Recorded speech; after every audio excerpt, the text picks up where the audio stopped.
안녕하십니까, 알림이 황희두입니다. 방금 전 속보로 경찰이 조선일보 신문지국을 압수수색하고 있다는 소식이 전해졌습니다. 그러면 뭐로 압수수색하냐? 더불어민주당과 열린민주당 국회의원 30여 명이 지난 3월 18일 조선일보와 ABC협회를 국가보조금법 위반, 사기죄 등 혐의로 고발을 한 바가 있지 않습니까? 이에 대해서 압수수색에 나선 상황이죠. 민주당 김승현 의원의 입장도 공개됐습니다. 조선일보 신문지국과 계좌 압수수색이 어제부터 집행 중인데 고발한 지 8개월 만이고 신문 유가 부수를 100만 부라고 속여서 국민의 소중한 혈세인 정부 광고비, 보조금을 편취한 범행이 만천하에 밝혀지길 기원한다는 겁니다. 민주당 뭐 하냐? 이렇게 비판하는 분들도 계시고 여전히 마음에 안 드시는 분들도 계신 거 잘 압니다. 하지만 의원으로서의 본분을 지키고 최대한 노력하는 의원들도 있다는 점, 그리고 이런 분들한테 계속 응원을 하고 힘을 전하는 게 무엇보다 중요하다는 점 다시 한번 말씀드리고 싶고요.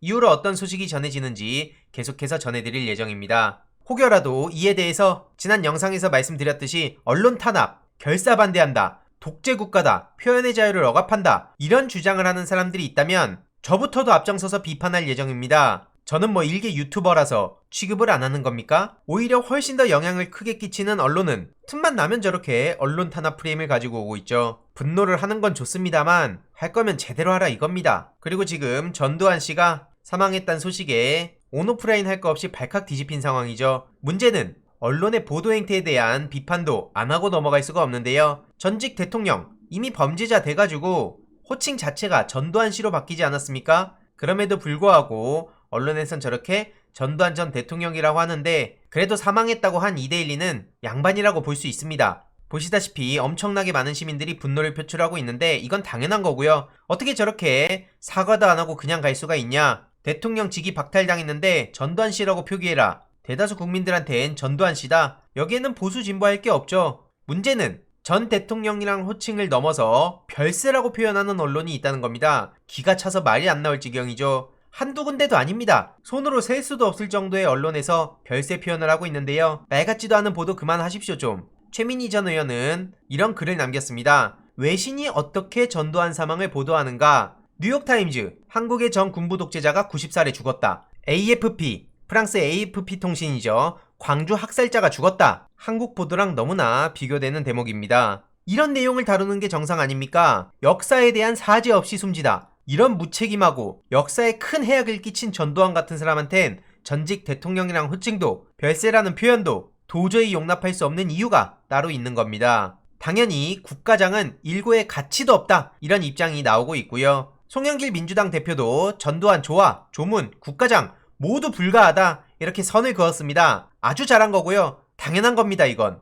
이철희 정무수석은 전두환에 대해서 국가장 일고의 가치도 없다고 선을 그었고요. 청와대에서도 전두환 빈소에 근조화환 안 보낼 듯 이런 입장이 나왔는데 이 또한 당연한 겁니다. 결국엔 저렇게 사과 한마디 없이 끝까지 거짓말하고 하고 싶은 거 다 하고 저렇게 세상을 떠난다는 게 광주 시민들 입장에선 얼마나 지금 속이 터질까요? 그런데 이에 대해서 윤석열 씨가 유족계 위로를 한다며 조문 가야 하지 않겠나? 이런 입장을 밝혀서 엄청나게 많은 비판을 받았죠. 김기현 씨도 마찬가지입니다. 전두환 책임이 막중하지만 사망은 안타깝다. 조문은 도리다. 한마디로 윤석열뿐만 아니라 국민의힘은 여전히 정신을 못 차리고 전두환 같은 인간을 예우하고 그 정신을 이어가려고 하는 거 아니겠습니까? 이에 대해서 굳이 볼 필요도 없을 정도로 많은 비판이 쏟아지고 있는데요. 하도 논란이 되니까 방금 전 윤석열 씨는 전두환 조문은 철회한다 이런 입장을 밝혔습니다. 그러면서 김종인 영입도 중단한다는 입장을 밝혔는데 전두환 조문 철회, 전두환 조문을 가고 싶겠죠. 그런데 국민들이 많은 비판을 하고 있고 눈치도 보이고 대선 앞두고 표 깎아먹는 행위라고 생각하고 내부에서 그런 얘기를 들으니까 저런 식으로 철회한 거 아니겠습니까? 쉽게 말해 윤석열은 여전히 전두환 정신을 이어갈 사람이라는 거죠. 제가 괜한 얘기하는 게 아니고요. 전두환 옹호했다가 욕먹고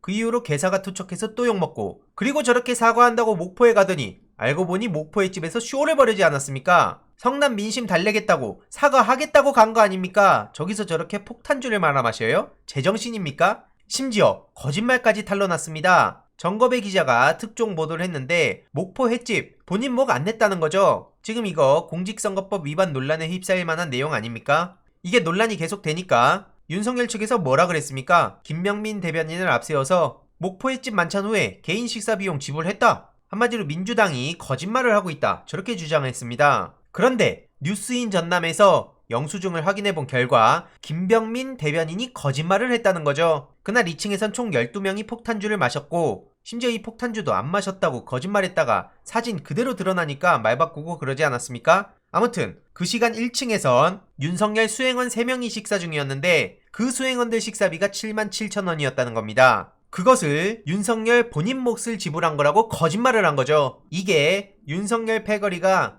2층에서 폭탄주 마신 금액입니다. 한마디로 이렇게 거짓말이 탄로난 거고요. 실제로 횟집 주인이 인증을 했습니다. 내가 그날 카운터에 있었는데 윤석열은 식사비를 직접 낸 적이 없다. 1층은 수행원으로 보이는 사람이 지불했고 2층은 이광래 씨가 지불했다. 무슨 설명이 더 필요합니까? 계속 거짓말을 낳고 또 거짓말을 낳고 꼬리에 꼬리를 물고 있습니다. 윤석열의 하는 말마다 믿을 수 없는 것도 당연한 겁니다. 이 모든 의심을 정치적 공세 타령하고 있는 윤석열도 참 형편없다는 생각이 들고요. 오죽하면 이명박의 도덕성, 박근혜의 지적 수준, 전두환의 정치 철학, 이걸 다 갖춘 게 윤석열이다. 이런 얘기까지 나오는 거겠습니까? 그냥 돌려막기식 거짓말쟁이란 얘기까지 나오고 있죠. 틀린 말 하나 없는 거고요. 심지어 이뿐만이 아니죠. 어제 보도에서 대장동 부실대출 보고서에도 윤석열 중수부가 덮었던 사실까지 드러났습니다. 이런 윤석열이 이재명 후보와 민주당과 문재인 대통령한테 뭐가 어째요? 문제는 이런 소식은 아주 일부 언론의 보도를 제외하고 아예 묻혀버리는 게 현실입니다. 해당 소식에 대해서 이재명 후보도 직접 입장을 밝혔는데요. 화천대유 불법 대출 은폐 의혹에 대답을 해라 이겁니다. 윤석열이 묵인했으니 화천대유와 국민의힘이 공공개발을 막고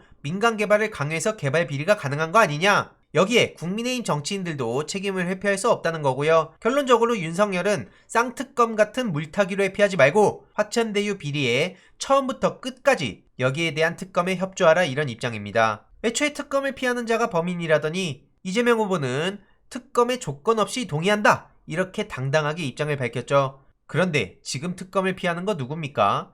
이재명 후보한테 그렇게 조롱하던 사람들 지금 뭐라 그럴 겁니까? 그런데 솔직히 고발 사주다, 국기문란 행위다, 대장동 부실 수사다 이런 거 다 떠나서 어제 프롬프터 앞에서 말 그대로 망신을 당한 2분 짜장이란 얘기가 나온 이 윤석열이 임팩트가 훨씬 큽니다. 그만큼 대중들한테 직관적으로 꽂히는 거고요. 해당 짤도 여기저기 퍼질 것으로 예상됩니다. 아무튼 앞서 말씀드렸듯이 김종인과 최종 결론 내렸다는 보도가 나오고 있는데요. 추후 논의를 통한 합류 가능성도 선을 그었다고 하죠. 하지만 그렇게 관심을 좋아하는 김종인 씨가 여기서 그만 멈출지 틈만 나면 말 바꾸는 윤석열 측 그리고 국민의힘 측이 또 무슨 짓을 저지를지 정확하게 알 수는 없지만 어쨌든 이들의 갈등에 대해서 크게 신경 쓸 필요는 없다고 생각합니다. 어쨌든 저쪽도 참 답도 없구나 이런 생각이 들고요. 윤석열 씨는 김종인 질문에 대해서 그 양반 말은 내게 묻지 마라 이런 얘기까지 했다고 하죠.